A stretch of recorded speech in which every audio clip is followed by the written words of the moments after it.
No Python, no devices, by the way. So if a Yeah. brand new form factor comes out with a 3 triple fold phone next year, we will build the interface and you'll work on it without you knowing and did anything. Like that's so different than today's world of software, where like there's, This is actually freaking me out, man. This is crazy. I like that. That's good. That means would you take the red pill? See, you're Neo. See, I'm Morpheus. Yeah, So the question is, would you actually take the red pill?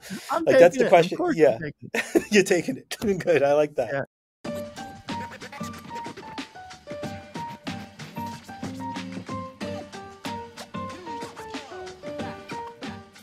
Gary, thank you so much for coming on the show. I'm very excited to talk to you and everything you do at Uncork. First, tell us why you founded Uncork, how you became the CEO, and kind of like your background. Yeah, and thanks for having me on, Clint. It's an honor to be here, and with the work you're doing, it's just great. My background. So I always say first and foremost, I'm an engineer. I love this idea that humans could speak to machines and machines listen to us. Wow, what a concept! And like that's and I grew up with that way. And like 31 years ago, I tried to create a neural network program to predict off-track vet racing. I was still in university, and I failed. Right, That's so awesome. I blame the compute power. By the way, we didn't have the compute we have today, but it was probably my algorithm too. But it could have been other factors as well that I don't want to go into with off-track bet racing. But I graduated, business school in New York, and I started working on Wall Street.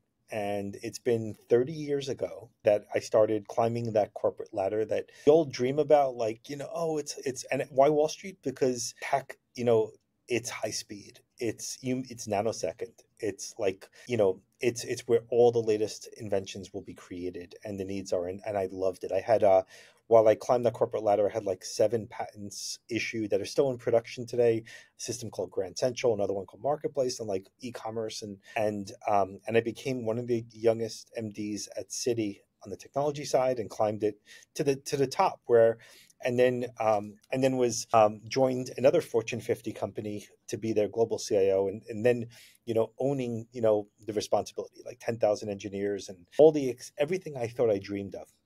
Like it's the things like you have a corporate jet that you're flying out to go meet with Satya and Steve Ballmer and Microsoft or Google and Oh, all there's the nothing execs. better than the corporate jet, right? The and I was miserable, and like it was really interesting. It was 5 years that I did that role, and I loved. In the beginning, it was so exciting. What happened was I started to realize, and this gets back to why I created Uncork. I started to have this gut feeling that like 80% of the when I joined the company, 80% of the budget was just keeping the lights on, what we call the legacy, the past. And I could say, hey, those were all the decisions made by everyone before me, but I'm going to come in and I'm going to show you this new shiny new building we're going to build, and it's going to replace that old broken down building over here, and it's going to set us up for the future, and it's going to be amazing, and it's going to and the gut punch for me was when I realized every new shining I was building, like the second it stood up, like I pictured it became this dark warehouse of infinite supply of boxes on a conveyor belt coming in,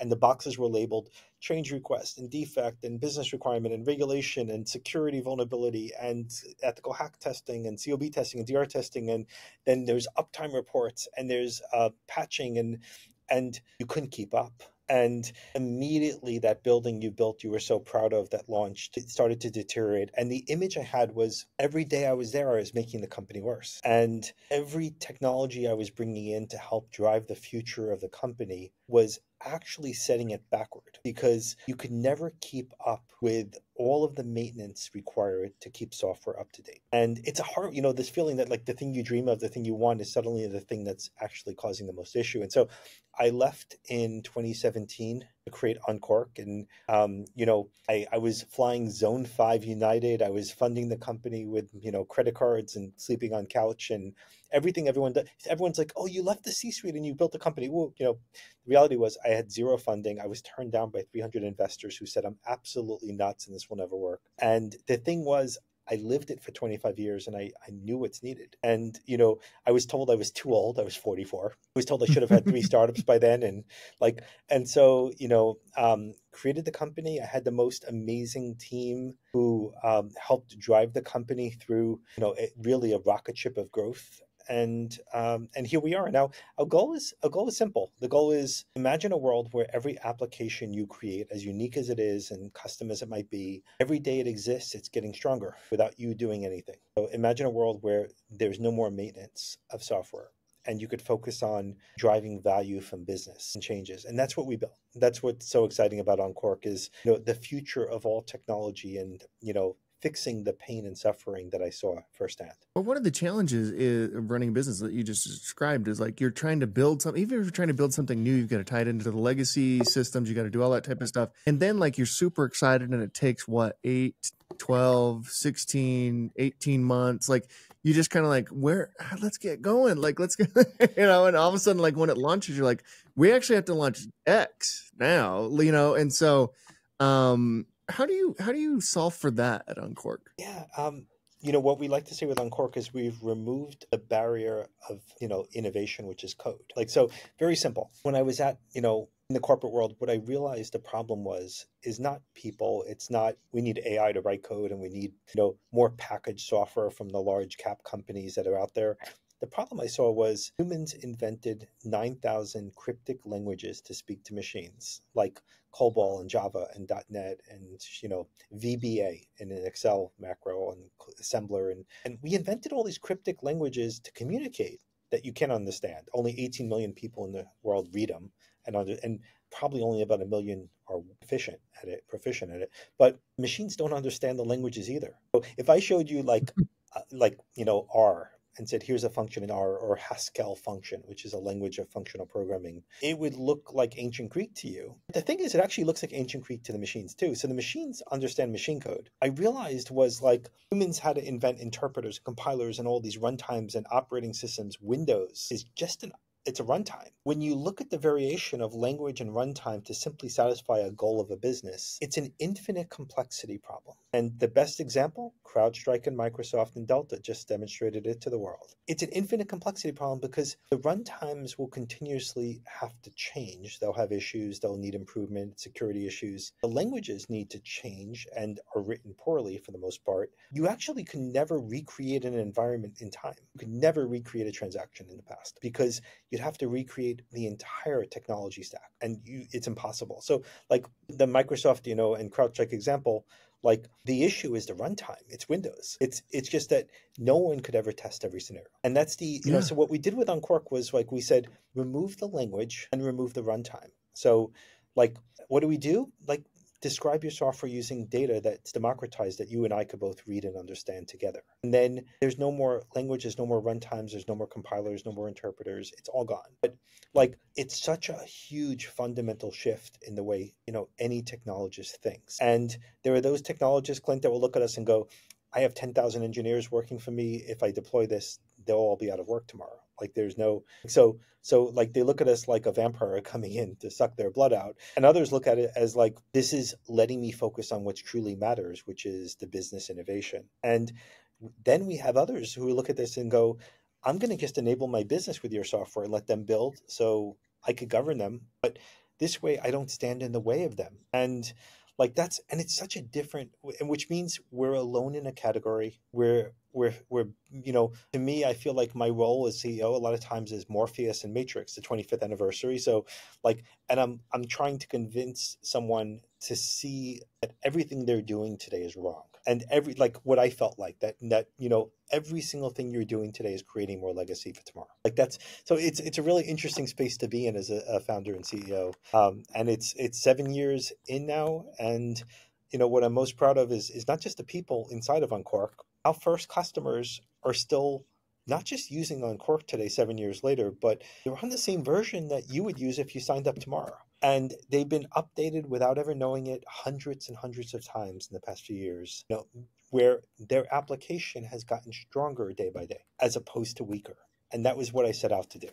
This is actually incredible. It's kind of mind blowing. So assuming like this works, and Uncork is working. You've been in business for 7 years, so it is working. But assuming like this takes hold in a very meaningful way. What was that company just recently that like said, hey, we're not going to have Salesforce anymore. We're not going to have all these, they like got rid of all of like Workday and all this type Klarna. of I stuff. think it was Klarna that Yeah. said they don't need any of those technologies. If I told you, I'm not going to mention which one, but you mentioned a company that we've now replaced twice in major corporations, 12 million a license a year, six each of them we've replaced in a matter of months. And the difference is, like a lot of these companies look at you as a customer, Clint, and say, we get you 70% there with a black box that you can't look into. And then 30% that you actually need, here's a language you code in. So you don't know how to code. So you're going to go hire consultants and they're going to code it for you. The reality is you're going to build a bastardized solution which can never be updated. And it's a one-off. It's a snowflake. It's a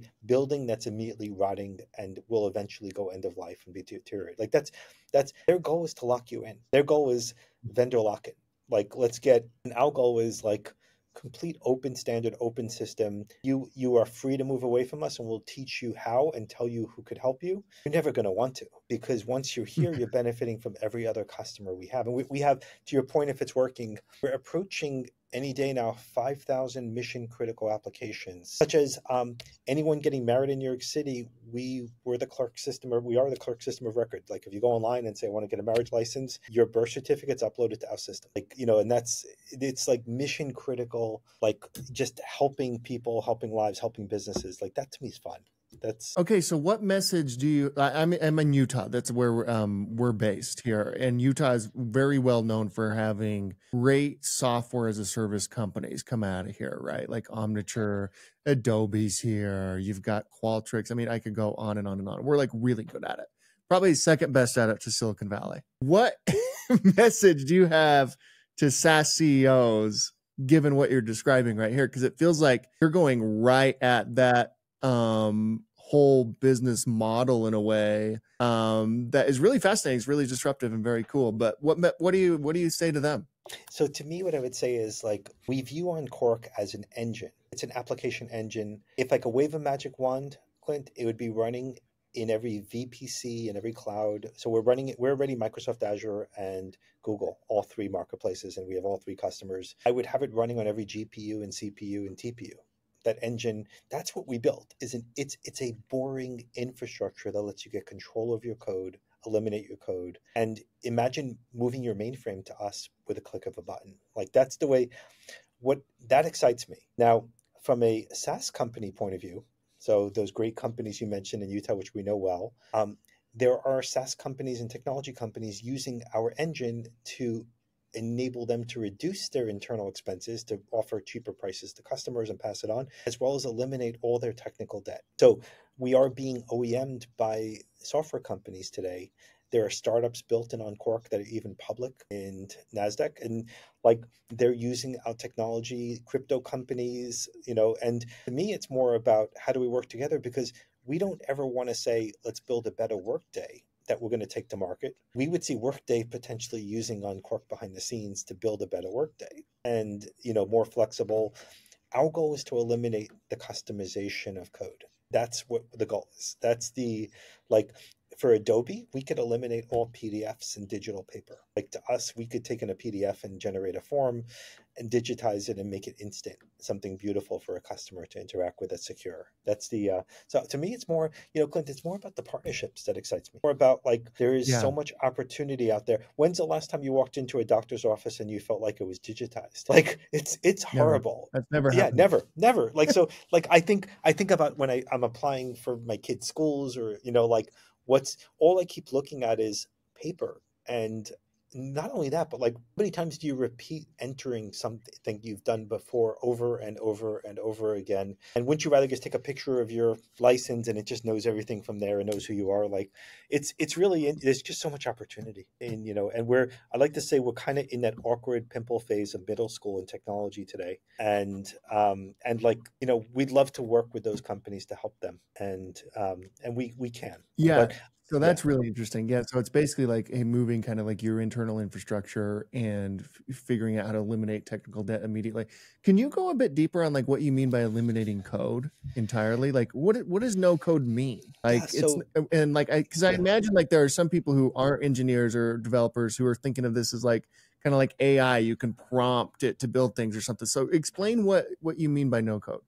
Yeah, so it's real. In a demo, we would basically bring up a screen and say, "Hey, you could go talk to OpenAI and ChatGPT and everything, and say, go build me a contact us page." And it's gonna say, "Hey, great, here's your HTML with input boxes for email address, and here's your JavaScript to basically validate that email address format, and then here's your database schema to store email address, and here's your middleware that actually validates it again a second time using Java or .NET or Python or," and like, great, I've got all that code. I'm going to copy it and deploy it. The world of software, as I just described it, is what I would call replication. Think about it like how many contact us pages that I just described exist in the world? Billions, not Yeah, millions, billions. billions, right? And so in that world, the languages like HTML and JavaScript and CSS and Java and .NET, they're describing machine instructions, and the code is being copied and pasted over and over and over again, to the point that the advantage is to hackers. Hackers could exploit a single function if they figure out how to exploit an email validation function in JavaScript, they know by the time it's discovered how long it'll take for everyone to patch their software, that they could take advantage. It's such a, material. So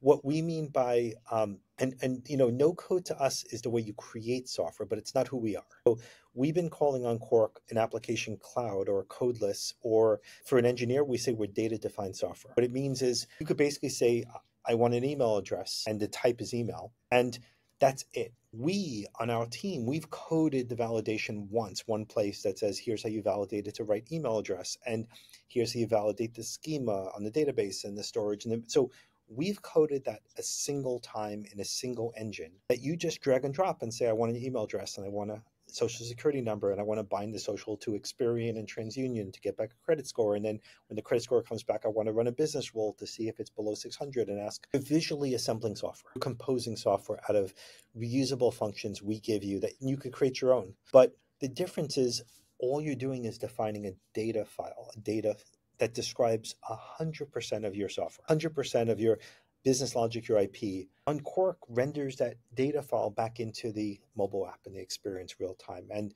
the difference being, because we don't generate code or let you inject code, what we could do for the first time in history is upgrade you without you breaking. There's only a single version of Uncork, and every one of the customers we have around the world is on the same version. And every time we make a deployment, everyone gets it. And suddenly you have this scale play where Goldman Sachs pen tests Uncork. They're actually pen testing your application. You don't even know it. They don't know it. They're all running on the same code base. If the federal government, who's a customer, and the State Department pen test Uncork, so Uncork itself is SOC 2, Type 2, Privacy Shield, GDPR compliant, Privacy 2020, HIPAA compliant, ISO compliant, WORM compliant, FedRAMP moderate. We just keep going up, PCI compliant. Every app you build starts at the end of that page. It already has all the compliance built in, so you don't have to think about that again. And then you also know that every day we're being pen tested and ethically hacked, so your software is just improving without you ever knowing it's occurring, and there's new features and functions, and you're getting it. For the first time, since we don't let you even write JavaScript inside of Uncork, or like even Airtable does JavaScript now, like if we did, we could never guarantee we could update you without you breaking. So suddenly you're stuck on a version. And in our world, we never want a single customer on a version. We want you on Uncork. Like you're just going to continue to keep updating. And so what I see is like every app in Uncork is getting stronger by the day, and like literally exponentially stronger by the day, and more performant, more reliable, more scalable, more adaptable. You can now embed Uncork apps in third-party apps like Salesforce if you wanted to. And just that's the world of scale that we've been missing in technology. And it's fundamentally it's a game change shift. Like it's like when you sit with a CIO, and what I meant by Morpheus is I'll do these meetings with CIOs and CTOs and CEOs and COOs, and at the end of the meeting they look and they go, what you just described, I didn't even think was possible in this world. Like that's the description consistently every time. It's a 30-minute conversation to walk them through what it is. It's real. It's here. Here's how it works. And it's so different from everything you're reading about, where like Gen AI should never write code. It should read code, but it should never write code. And like for us, you could speak to ChatGPT and say, build me an Uncork app for Contact Us. You're going to get back data, which is clean, and you could read it. Anyone could. And it's no longer dependent on any technology, Angular, React, anything. There's no Yeah. more, No Python.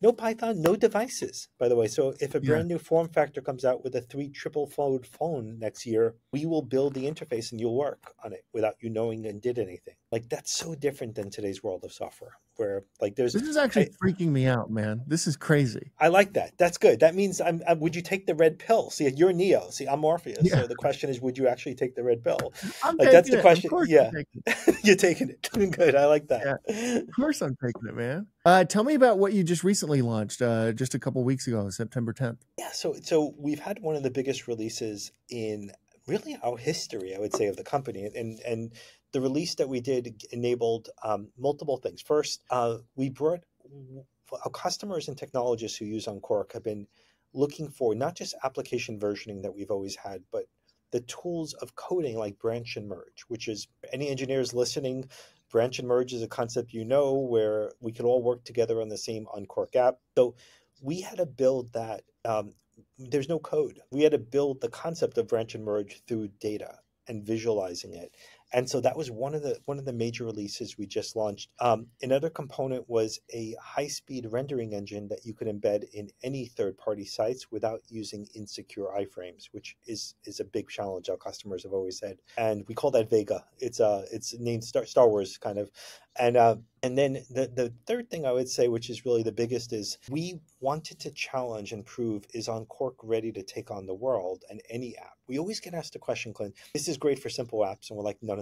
Like, we're building like 10 million transactions a day FX apps. We're doing billions of dollars of loan disbursements a day for some customers. And so we wanted to be able to prove it could handle any complexity you could throw at it. And for us, what that meant was eating our own dog food, or as our chief product technology officer from France likes to say, drinking our own champagne. I guess his is better than our American version of eating our own dog food. What it basically meant was we set out about a year ago to rebuild Uncork using Uncork. So instead of us writing all this code behind the scenes to give you a visual drag and drop design tool where you could drop in components and configure them and release them and compose them, and could we build a drag and drop design tool, and could we replace all of our own code using the data definition and therefore eliminate all future technical debt ourselves? And so we achieved it. So we deployed what we call the Uncork Designer. The entire drag and drop designer is nothing but an Uncork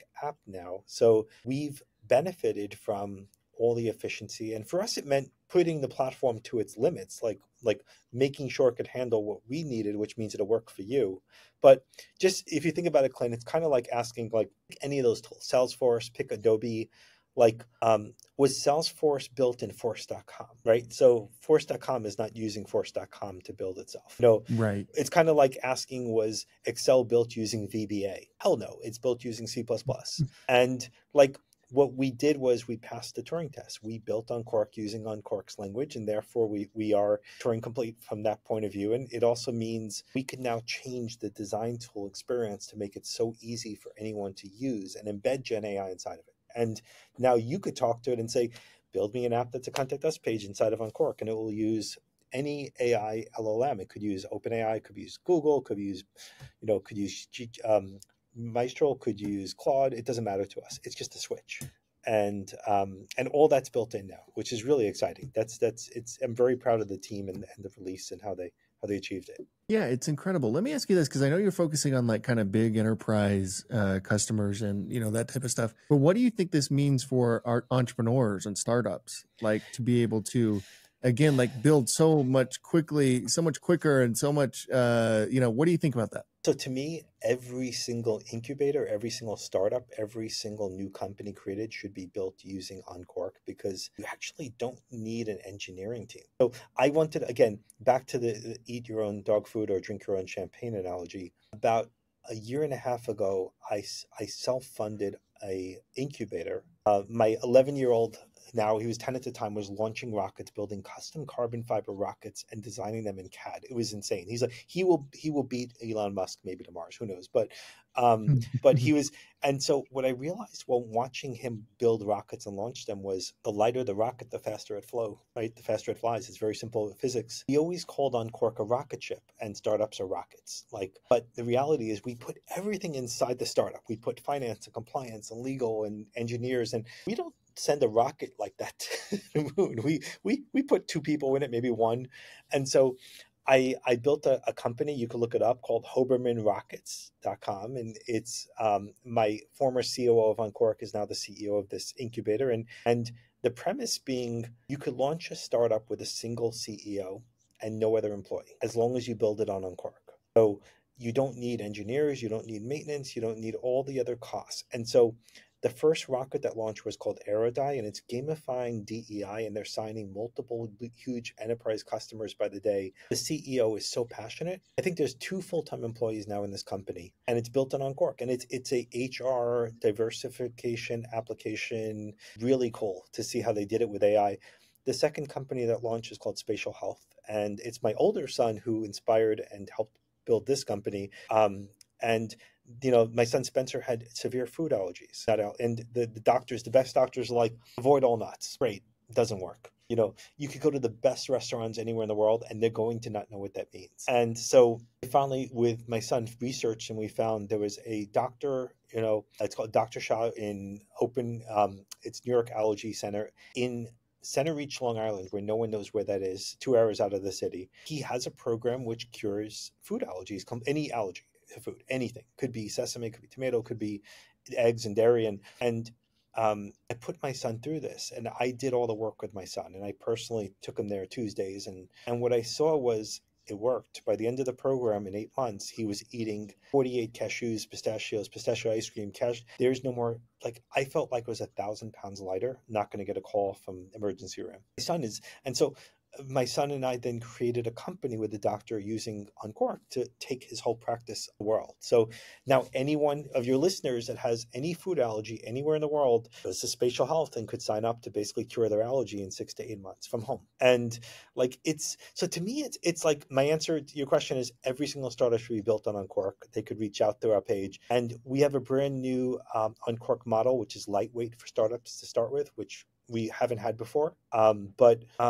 You have to believe in your product enough and the vision to use it. If you saw me, Clint, if you were a client and I was pitching you right now on Cork, first thing I would say is, what's your biggest problem no one's ever solved for you?